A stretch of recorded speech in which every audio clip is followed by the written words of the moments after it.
Water slide.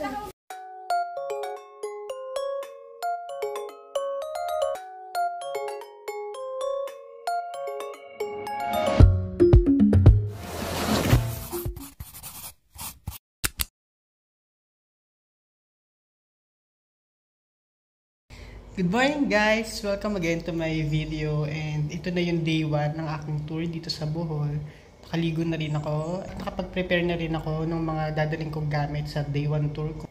Bali, nagising ako ng 5 o'clock, and yung usapan namin kagabi ni Tatay Feli is either 7 or 8 AM niya ako susunduin dito para makapag-breakfast muna. Ngayon is 6 AM pa lang, naantay ko na lang din mag-text si Tatay.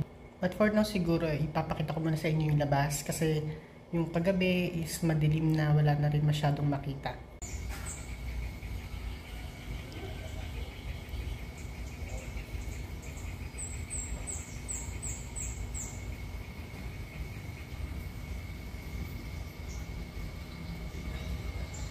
Outfit check again.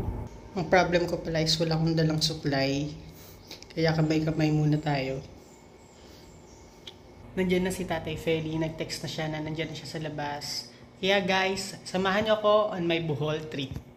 At ang first stop, ang Municipality of Baclayon. Kilala ang bayan nito sa mga heritage houses at syempre, ang Baclayon Church. Alam niyo ba na ang simbahan ng Baclayon ay itinayo pa noong 1595? Yun po ang museum. At papunta sa aming second destination ay meron kaming dadaanan na tinatawag nilang bituka ng manok. Meron din kaming nadaan ng ilog at nandito na kami, ang man-made forest. Man-made forest. Ganda guys.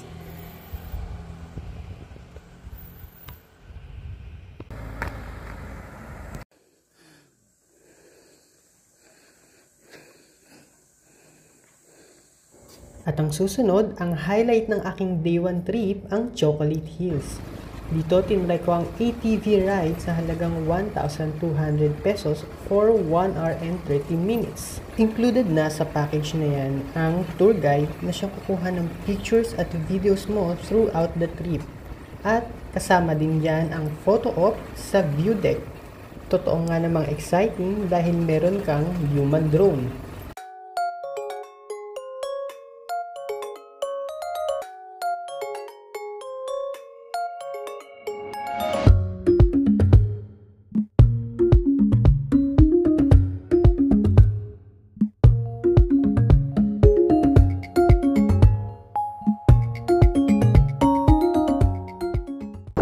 O diba? San ka pa? Only in the Philippines. Ito yung inakit namin kanina.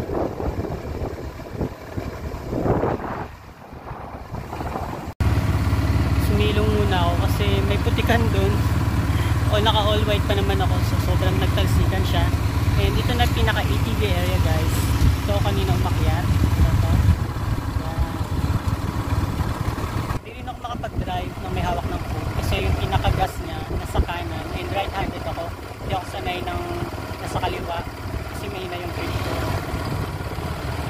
After ng aking ATV ride ay sunod ko namang pinuntahan ang isa pang mas mataas na area kung saan makikita mo ang Chocolate Hills. Kaya lang, ito yung aakyatin ko guys. Papunta dun sa summit, sa tuktok. Ano siya?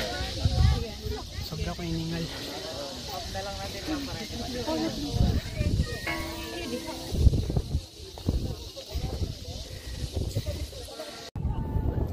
This is the other side.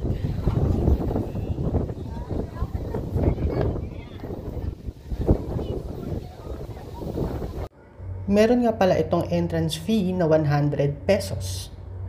Ito yung hagdan na inakit ko kanina. At meron 360 degrees na view dito.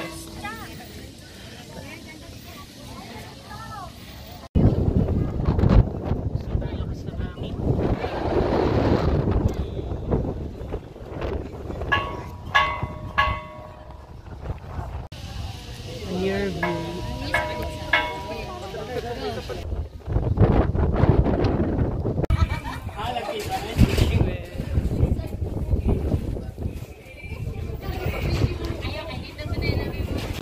11:30 na, pero parang pagod na ako sa dami ng mga pinuntahan and yung ETV, sobrang nakapagod siya kasi sobrang init din dito, pero sobrang enjoy din naman. At ito na, bababa na tayo. Bohol Enchanted Philippines. Entrance fee is 170 pesos plus 100 pesos sa parking fee.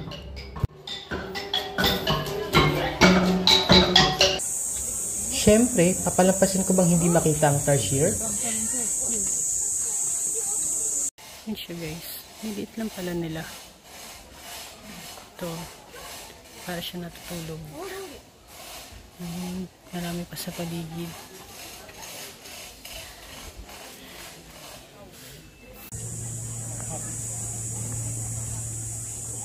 Bukod sa tarsier, may makikita ka rin ditong rabbit, sibes, mga python, at butterflies. Cute. Dami nila. Pwede po ito hawakan. Pwede.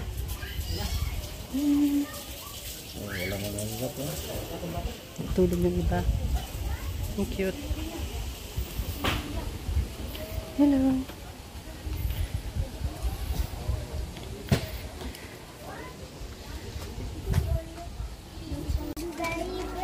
Good job. Let's go. Let's go to the water slide. Dong kanang asos kagaingon sa yang dagway. Ayo ipadoko. Ayana ana. Okay ganyan po.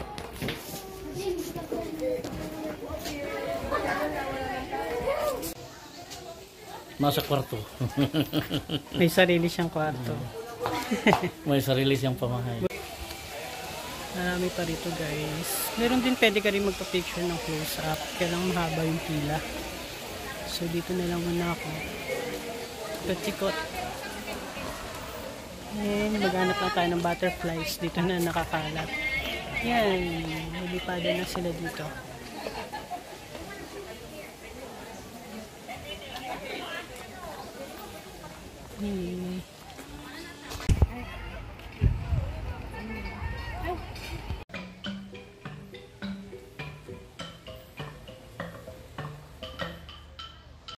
Nadaanan din namin ang floating restaurant na pwede mong ma-avail for 1,000 pesos at meron ka ng river cruise at buffet.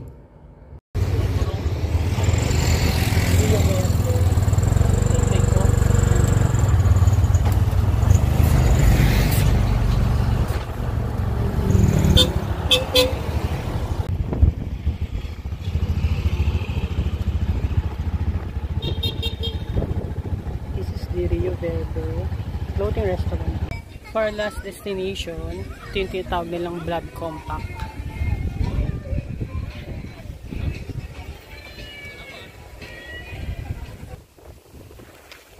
Sabi ni tatay, sila din daw yung mga nandun sa Blood Compact kung nakaupo. And dahil ang tagbilaran. Kung umabot ka sa video na to, thank you so much kasi sinamahan mo ako sa day 1 trip ko dito sa Bohol.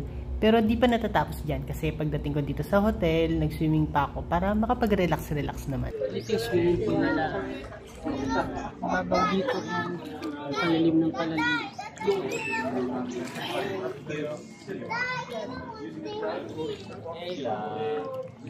Dito pababaw siya ng pababaw. Kanina doon sa pinuntahan kasi paikot to para siyang lagoon. Palalim siya ng palalim. Ngayon hanggang bewang ko siya. Yun lang nakita yung video. So, ditong part, ito na yung malalim. Magiging hanggang ito na siya. And di ako sure kung itutuloy ko pa. Well, kaya naman, nabot ko siya. Iikot lang tayo. Gusto tayo galing kanina.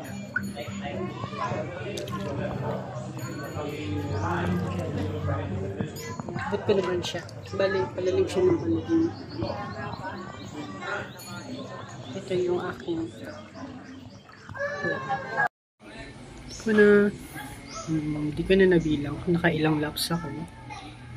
At pero sobrang ko na-relax. Sa background ko, yan yung pinaka-room ko. This is the restaurant. Pwede ka kumain dyan sa gitna. Kaya may mga tables and chairs. It's tiring pero worth it yung pagod. Kasi sobra naman talagang nakaka-enjoy. And that's it for today. Thank you again for joining me dito sa aking day 1. At sana panoorin niyo yung susunod kong video para naman sa aking day 2. Good night!